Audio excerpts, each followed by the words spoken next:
നമസ്കാരം. നിത്യജ്യോതിഷത്തിലേക്ക് എല്ലാ മാന്യ പ്രേക്ഷകർക്കും സ്വാഗതം. 2025 ഫെബ്രുവരി മാസം 22-ാം തീയതി 1200-ാം ആണ്ട് കുംഭമാസം 10-ാം തീയതി ശനിയാഴ്ച. ഇന്ന് ശനിയാഴ്ചയാണ്. ഇന്നത്തെ നക്ഷത്രവും തൃക്കേട്ട നക്ഷത്രമാണ്. തൃക്കേട്ട നക്ഷത്രവും ശുഭനക്ഷത്രമല്ല. ഇപ്പോൾ ശുഭനക്ഷത്രമല്ല തൃക്കേട്ട, ശുഭദിനമല്ല ഇന്ന് ശനിയാഴ്ച. അപ്പോൾ ഇത് രണ്ടും കൂടി ഒത്തു വന്നിരിക്കുന്ന ദിവസമാണ്. നക്ഷത്രവും കൊള്ളത്തില്ല, ദിവസവും കൊള്ളത്തില്ല. അത്ര നെഗറ്റീവ് ഫലത്തെ കൊടുക്കുന്ന ദിവസമാണ് ഇന്ന്. അതിനേക്കാളുപരി ഇന്ന് ബർത്ത്ഡേ വന്നിട്ടുള്ളവർക്ക് ഒരു വർഷത്തെ ഫലത്തെയാണ് നമുക്ക് ചിന്തിക്കേണ്ടത്. വാർഷിക ഫലത്തെ ചിന്തിക്കുമ്പോൾ, ഒരു വർഷത്തെ ഫലത്തെ നമുക്ക് ചിന്തിക്കുമ്പോൾ വളരെ കഷ്ടതയേറിയ ഒരു വർഷമായിരിക്കും. ഒന്ന് സാമ്പത്തിക നഷ്ടം, മറ്റൊന്ന് ശാരീരിക വൈഷമ്യം, അപകടങ്ങൾ, ആക്സിഡൻറ്റോ അല്ലെങ്കിൽ തീപ്പൊള്ളലോ മറ്റേതെങ്കിലും രീതിയിലോ ആക്സിഡൻ്റ് ഉണ്ടാവുക. ഇങ്ങനെ പലതരത്തിലുള്ള ദുർനിമിത്തങ്ങൾക്കിടവരുന്ന സമയമാണ് ഈ ദോഷഭാവം നിലനിൽക്കുന്ന സമയം. അപ്പോൾ ബർത്ത്ഡേ വന്നിട്ടുള്ളവരുടെ അവസ്ഥ ഇതെല്ലാം അവർക്ക് ബാധിക്കും. സാമ്പത്തിക നഷ്ടം ഇതെല്ലാം ബാധിക്കും. അപ്പോൾ എന്ത് ചെയ്യണം? അതിൽ നിന്ന് ബർത്ത്ഡേക്കാർക്ക് ഈ ദോഷത്തിൽ നിന്ന് അതിജീവിച്ച് പോകാൻ വേണ്ടിയിട്ട് എന്ത് ചെയ്യണം?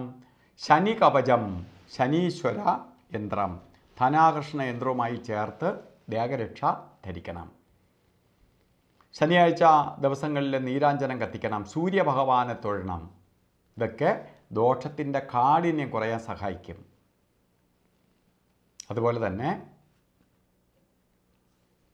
നമുക്ക് ഓരോ കാര്യത്തിന് ഇറങ്ങുമ്പോഴും രാവുകാലം നോക്കി യാത്ര തിരിക്കണം. ശരിക്കും 9 തൊട്ട് 10:30 മണി വരെ രാവുകാലം എന്ന് വെച്ചിട്ടുണ്ടെങ്കിലും 9:42 രാവുകാലം തുടങ്ങുകയുള്ളൂ. 11:10 വരെ രാവുകാല സമയമുണ്ട്. രാവുകാല സമയം ഒരു ശുഭകാര്യത്തിനും നമുക്ക് പ്രത്യേകിച്ച് യാത്രാദി കാര്യങ്ങൾക്ക് നല്ലതല്ല. അതുപോലെ യമകണ്ഠനും ഗുളികനും എല്ലാ ദിവസവും ഉണ്ട്. ഗുളികകാല സമയം ശരിക്ക് 6:45 തൊട്ട് 8:13 വരെയും, യമകണ്ഠകാല സമയം 2:06 തൊട്ട് 3:34 വരെയും യമകണ്ഠകാല സമയമാണ്. യമകണ്ഠകാല സമയം ഒരു ഗുളികൻ്റെ യമകണ്ഠൻ്റെയും കാലം ഒരു ശുഭകാര്യത്തിനും എടുക്കരുത്. കാരണം നമ്മൾ എന്തിനെടുത്താലും അവർ രണ്ടുപേരും ബ്ലോക്ക് ചെയ്യും. പിന്നെ നമുക്ക് ചില കാര്യങ്ങൾ ചെയ്തേ തീരുള്ളൂ എന്നൊരവസ്ഥ വന്നാൽ അഭിജിത്ത് മുഹൂർത്തത്തെ നമുക്ക് ആശ്രയിക്കാം.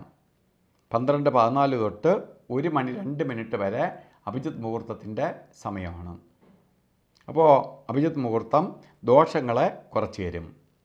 അതുപോലെ ഓരോ കാര്യത്തിന് ഇറങ്ങുമ്പോഴും വസ്ത്രധാരണത്തിന് പ്രാധാന്യം കൊടുക്കണം. നീല വസ്ത്രമോ കറുത്ത വസ്ത്രമോ അല്ലെങ്കിൽ നീലയോ കറുപ്പോ മിക്സായിട്ടുള്ള വസ്ത്രമോ ധരിക്കുന്നതും ഭാഗ്യദായകമായി തീരും.